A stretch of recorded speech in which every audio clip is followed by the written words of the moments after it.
for the EFD Group, Mr. Bloom, 2 minutes. I'm a baby boomer. I was born just after the war. We've probably had the longest period of peace and prosperity globally, I would say, from that time. I've put a little bit of modest money away so I can hand something down to my family when I pass on, largely because I've never spent more money than I've earned, and I've been prudent, and I've worked moderately hard. Now, it always seems to me as a complete surprise to politicians how countries get in debt. Let me explain, because I don't think you really understand it.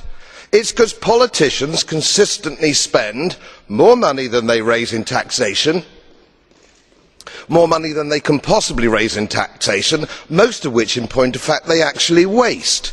The reason we're talking about countries which are broke, and they are broke, is because they're ridiculous, ineffective, ignorant politicians consistently spend more money than they can raise, and then they borrow, and worse, they then print money, because politicians and their central banks have a machine which prints money.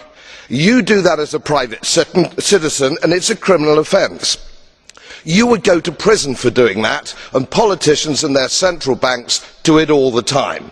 Let me explain to you that these countries are broke, and they're broke because of their own stupid leadership and politicians, and it's immoral to ask ordinary taxpayers of any country to pick up the tab for failed politicians and failed banks. They are defaulted, they're broke. For God's sake, let's all of us admit it.